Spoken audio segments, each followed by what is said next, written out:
Bonsoir, bienvenue au journal. D'abord, le sommaire. Un seul titre barre ce sommaire. Écho de la 20e édition de la Journée mondiale de l'enseignant. 5 octobre, les enseignants sont en fête aux 4 coins de la planète. Une célébration entre joie et complainte. Pourtant, le bon vieux maître n'est plus qu'un lointain souvenir. C'était l'unique titre, je l'avais annoncé. À présent, les détails. Rebonsoir à tous.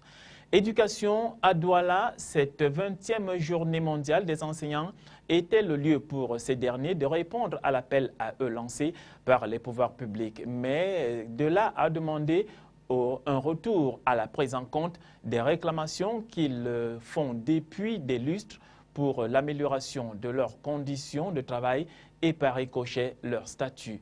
Les détails avec Josué Ngongang et Constant Ecollet.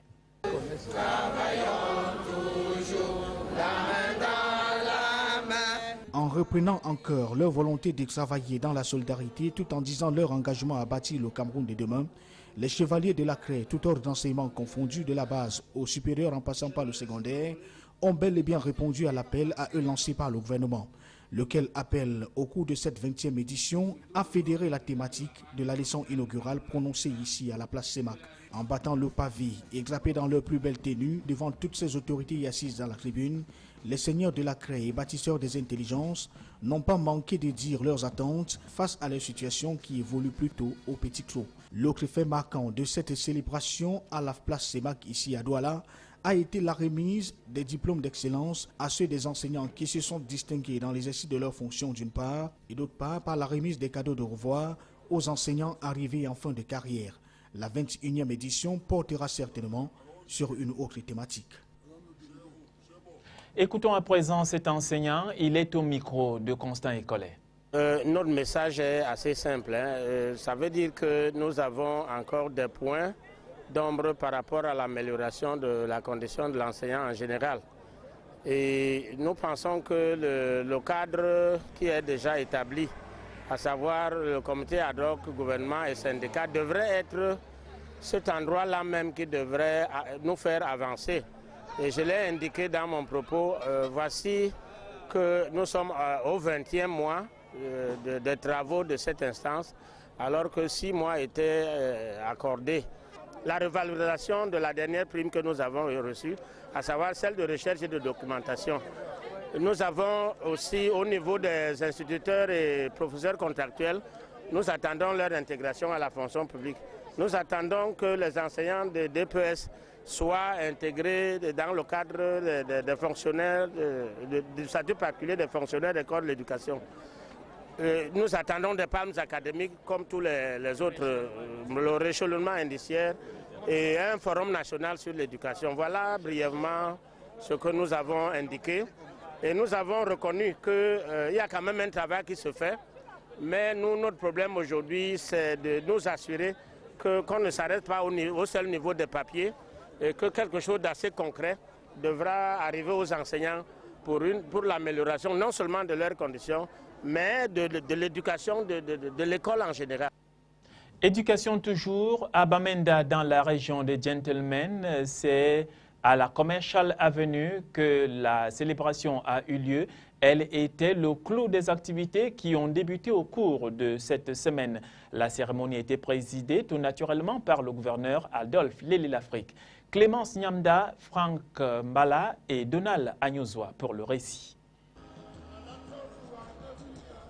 Les enseignants de la ville de Bamenda, toutes catégories confondues, ont massivement pris part au défilé qui a marqué la clôture des activités de cette 20e édition de la Journée mondiale à eux consacrée.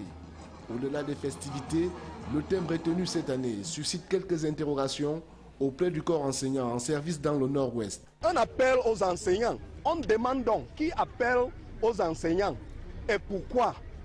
On croit que si c'était un appel au gouvernement, que ça serait un peu bien. Parce qu'il y a beaucoup que les enseignants revendiquent depuis les années. Il y a plusieurs textes qui ont déjà travaillé. Ils sont au Premier ministre et ça ne sort pas. Donc, on croit que c'est bien de dire un appel au gouvernement de donner aux enseignants ce qui appartient à... Cette célébration a aussi permis de mettre en relief les difficultés auxquelles ils sont confrontés et les défis que ce corps de métier est appelé à relever. Je ne sais pas qui est qui, où, parce que tout le monde fait le même travail. Et l'autre est contractuel, pourtant l'autre est fonctionnaire, je ne comprends plus. On a attendu, rien ne sort, ça n'a pas abouti. Donc, on attend l'intégration des jeunes enseignants. Le gouverneur de la région, conscient des difficultés que rencontre le corps enseignant, les a néanmoins rassurés du fait que le gouvernement continuera à ne ménager aucun effort aux fins de renverser la tendance. Refermons ce dossier relatif à la célébration de la Journée mondiale des enseignants sur les bords de la Benue à Garoua, où le gouverneur du Nord appelle les enseignants à plus de responsabilités. L'appel a été lancé à l'occasion des festivités marquant cette célébration à l'Alliance française. Giscard Aman-Bogné, Bintou Akoum. D'entrée de jeu, le thème choisi par l'UNESCO à l'occasion de cette journée, selon le gouverneur de la région du Nord, est assez évocateur. L'appel aux enseignants. Un appel qui se justifie, selon lui, par les nombreuses récriminations à l'endroit de certains d'entre eux. Dans ce chapelet, on peut citer le détournement des mineurs, l'absentéisme au poste, le non-respect de la hiérarchie, l'incompétence notoire et l'échec scolaire, entre autres.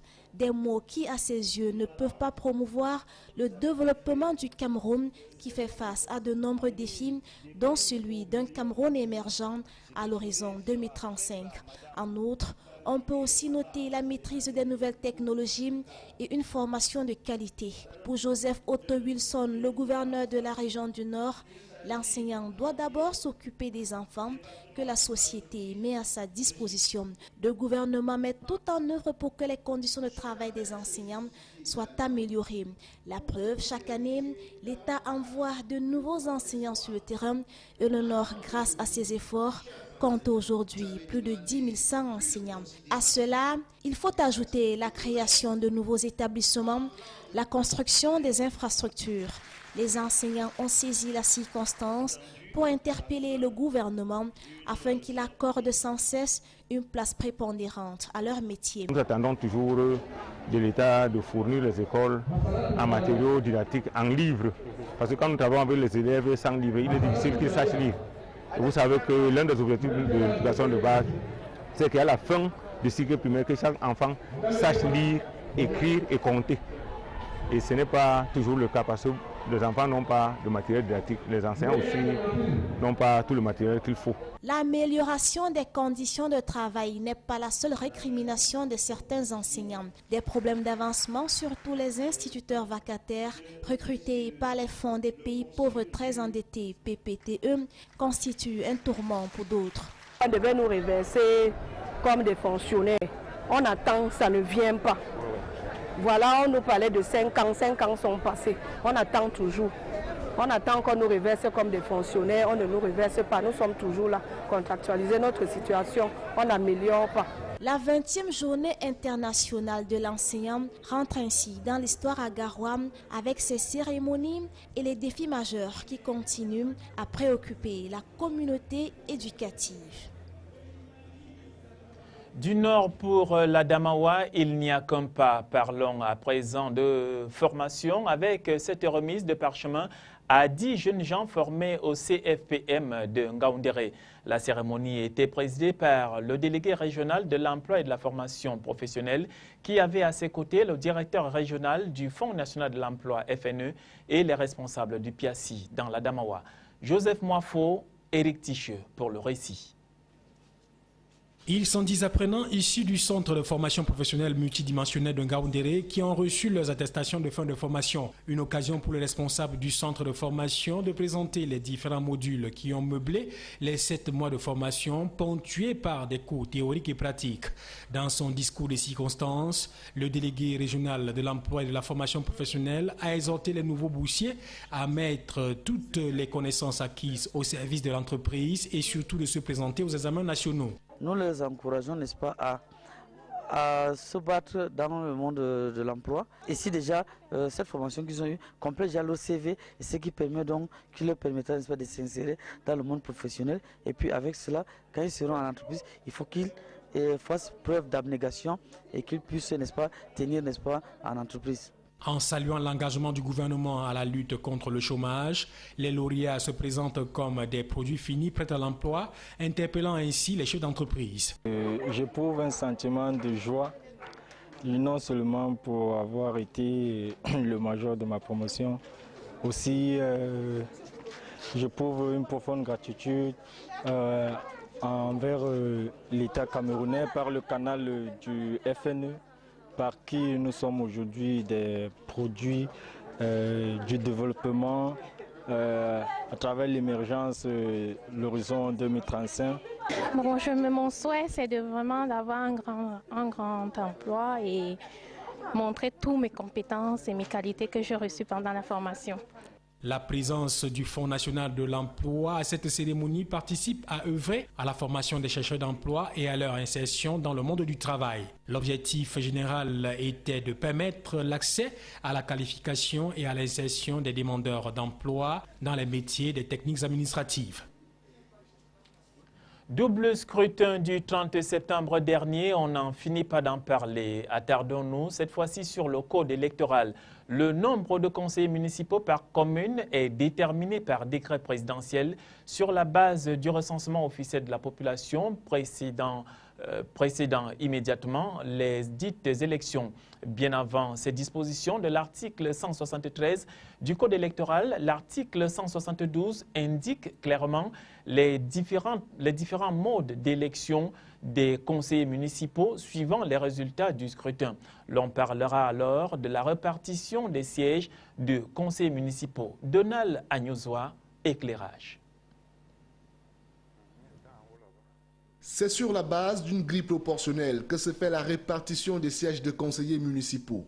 Et c'est l'article 172 du Code électoral qui renseigne sur les différents modes d'élection des conseillers municipaux suivant les résultats du scrutin. L'alinéa 1 du dit article stipule que le scrutin pour l'élection des conseillers municipaux est un scrutin mixte à un tour comportant un système majoritaire et un système de représentation proportionnelle. L'alinéa 2 du même article envisage deux hypothèses. Lorsqu'une liste a obtenu la majorité absolue des suffrages exprimés, elle est proclamée élue et remporte la totalité des sièges à pourvoir. Dans le cas du double scrutin du 30 septembre dernier, les résultats jusqu'ici enregistrés dans le département du Vouri n'offrent cette possibilité à aucun parti politique. Par contre, lorsqu'une liste n'a obtenu la majorité absolue des suffrages exprimés, la répartition des sièges se veut différente. La liste arrivée en tête se voit attribuer un nombre de sièges égal à la moitié des sièges à pourvoir, arrondi le cas échéant à l'entier supérieur. En cas d'égalité des voix entre deux ou plusieurs listes, ce nombre de sièges arrondi le cas échéant est attribué à la liste ayant la moyenne d'âge la plus élevée. Le restant des sièges est réparti aux autres listes, y compris celles ayant obtenu la majorité relative par application de la représentation proportionnelle suivant la règle du plus fort reste. En cas d'égalité des voix, la liste ayant la moyenne d'âge la plus élevée est privilégiée. Enfin, et suivant les dispositions respectives de l'alinéa 3 et 4 de l'article 172, les listes ayant obtenu moins de 5% des suffrages exprimés au niveau de la circonscription ne sont pas admises à la répartition proportionnelle des sièges. Les sièges sont par ailleurs attribués aux candidats dans l'ordre de représentation sur chaque liste. Un peu plus loin, l'article 173 du même code, en son alinéa 2, relève que le nombre de conseillers municipaux par commune est déterminé par décret du président de la République sur la base du recensement officiel de la population précédant immédiatement les élections municipales. Élection toujours, parlant d'irrégularité cette fois-ci, l'UNDP crée au scandale dans le Mayo-Tchanaga Sud. Son mandataire dans cette circonscription électorale est monté au créneau à l'issue du double scrutin pour dénoncer des irrégularités graves qui ont entaché, selon lui, les opérations de vote à l'extrême nord. Amadou Bello, Clarisse Nkondjok, explication. Le coup de tonnerre est venu des départements du Mayo-Tchanaga et du Diamaré. Dans le Diamaré, sur les 9 communes qui étaient contrôlées par le RDPC, l'UNDP de Bello Bouba Maïgari vient d'arracher celle de Dargala avec une majorité absolue. Si le parti au pouvoir n'a pas eu trop de peine pour conserver 5 communes du département avec une majorité absolue, la bataille a été rude avec celle de Marois 1er, 2e et 3e, où le RDPC échappe partout de justesse avec une majorité relative. Il est contraint de partager les sièges avec certains partis d'opposition. À Marois 1er par exemple, le partage se fait entre le RDPC, l'UNDP, le MDR et l'ADD, tandis que le RDPC et l'UNDP se partagent les communes de Marois 2e et 3e. Dans le Mayo-Tsanaga, sur les 8 communes que compte le département, le RDPC vient de perdre celle de Koza au profit de l'UNDP qui s'est imposée. Il conserve néanmoins les 7 autres avec une majorité absolue. Dans les départements du Mayo-Sava et le Logon-et-Chari, véritable bastion du parti au pouvoir, le RDPC a fait un raz-de-marée en conservant toutes les 3 communes que compte le Mayo-Sava et les 10 autres logées dans le Logon-et-Chari. Dans ces 2 départements, le parti au pouvoir a gagné avec une majorité absolue, loin devant l'UNDP, son principal challenger, dans ces 2 circonscriptions administratives. Dans le Mayo-Kani, le MDR de Dakole Daïsala vient de perdre une commune sur les 3 qu'il contrôlait. Il s'agit de la commune de Touloum qui a été reprise par le RDPC, parti du flambeau. Il ressort ici que le RDPC s'en sort avec 5 communes sur les 7, tandis que le MDR va se contenter de 2 autres, à savoir Moulvoudaï et Sigilao. Dans le Mayo-Danaï, où 3 partis politiques étaient en compétition, 2 arrivent en tête des résultats des délibérations des différents conseils de supervision des votes. Il s'agit du RDPC et du MDR. Le RDPC, qui dirigeait 8 communes, fait une percée significative en reprenant la commune de Maga, qui était contrôlée par l'UNDP, et celle de Tiatibali, dirigée par le MDR. Le parti de Paul Biya perd néanmoins la commune de Dacheka au profit du MDR. Il ressort donc que le RDPC gagne 9 communes dans ce département et le MDR 2 communes que sont Kafou et Dacheka. Rappelons que le taux de participation aux élections du 30 septembre dernier dans la région de l'extrême nord est de 82%. Avant de clore définitivement ce sujet, parlons d'abord de cette redistribution des cartes. Le Vouri, dans la région du littoral, connaît désormais une nouvelle configuration politique dans les mairies. La publication des résultats des municipales a donné droit à une autre carte communale. Tout naturellement, le RDPC se taille la part du lion avec 5 des 6 municipalités. Seul le SDF lui a tenu tête à Douala 3e. Constant Écollet. Après avoir fait pendant longtemps le pied des grues devant les salles de travaux des commissions communales en charge du décompte des votes, les militants des partis politiques en compétition dans les différentes municipalités du département du Vouri, situé dans la capitale économique du pays, en sont repartis avec des fortunes diverses. Dans l'ordre des résultats, le Rassemblement démocratique du peuple camerounais a gagné la mise dans la commune d'arrondissement de Douala 1er face à la coalition MP, CPP, UDC et les autres. Le parti du flambeau a pu garder la mairie sous la houlette du maire sortant Lengue Malapa. À Douala 2e, la liste conduite pour le compte du RDPC par Denise Fampo a récolté 31 conseillers municipaux.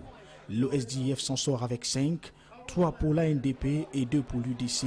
Tout ceci pour des pourcentages respectifs de 88,94% pour le RDPC, 24,67% pour le SDF, 12,95% pour l'ANDP et 4,02% pour l'UDC. À Douala 3e, le social-démocratique Front Denis John Fondi a pris les rênes avec 41 sièges pour un pourcentage total de 35,11%. Le RDPC suit avec 10 sièges, soit 34,07%. Le MRC, 7 sièges, soit 22,26% et 0,8,25% pour l'Union des populations du Cameroun. Alors qu'Irénée descend à Douala 3e, le SDF a perdu dans la commune d'arrondissement de Douala 4e à Bonaberi au profit du Rassemblement démocratique du peuple camerounais qui va désormais prendre les rênes de cette municipalité située dans la 2e zone industrielle de la capitale économique du pays. Dans la commune d'arrondissement de Douala 5e, la liste conduite par l'honorable Françoise Forning, maire sortant du Rassemblement démocratique du peuple camerounais, gagne 44 conseillers sur les 61, le SDF 8, le MRC 4, l'UPC 3, le PADEC 2. Le Rassemblement démocratique du peuple camerounais, seul parti en compétition dans l'arrondissement de Manoka à Douala 6e, a tout simplement raflé la mise. Au-delà donc des résultats rendus publics dans la capitale économique du Cameroun, l'élection du 30 septembre 2013 a vu émerger de nouvelles forces politiques qui vont voir les leurs goûter aux délices de la fonction municipale.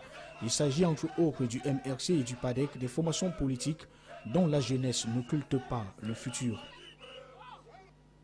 Au-delà du triangle national à présent, faisons le tour du monde sous la conduite de Bintou Akoum.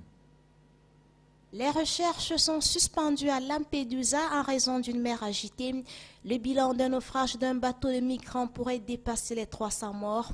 En Europe, de nombreuses voix se sont élevées. Le Premier ministre français Jean-Marc Ayrault a appelé les pays européens à se réunir rapidement pour trouver la bonne réponse. Selon l'ONG Micro-Europe, en 20 ans, 17 000 migrants sont morts en tentant de rallier l'Europe. La vitesse sur certaines routes pourrait être réduite. C'est ce que préconisent certains experts pour réduire le nombre de morts sur les routes. Selon eux, la réduction de la vitesse de 90 à 80 km/h sur les nationales et les départementales pourrait sauver 450 vies chaque année. Les experts du CNRS proposent également d'éliminer les obstacles au bord des routes ou encore la mise en place des antidémarrages. En 2012, 3 653 personnes ont perdu la vie sur les routes de France. Un bombardement de l'OTAN tue 5 civils, dont 3 enfants à l'est de l'Afghanistan. La frappe aérienne s'est produite dans la nuit du 4 au 5 octobre. Selon des responsables locaux, les victimes étaient en train de chasser des oiseaux avec des fusils à plomb environ 8 km de Jalalabad. De son côté, l'OTAN a dit qu'aucune enquête n'était en cours et n'a pas connaissance à ce stade d'aucune victime civile.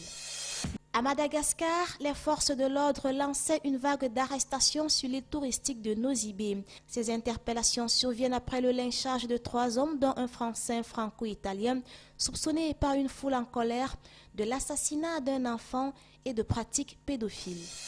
Des violonistes à bord d'hélicoptères, des feux d'artifice sur la scène ou bien une aire de jeu monumentale pour les enfants. L'édition 2013 de la Nuit Blanche à Paris se veut spectaculaire et encore davantage tout public. L'événement se déroulera dans la nuit du 5 au 6 octobre et la 12e édition de la Nuit Blanche sera la dernière de l'ère Lanoé.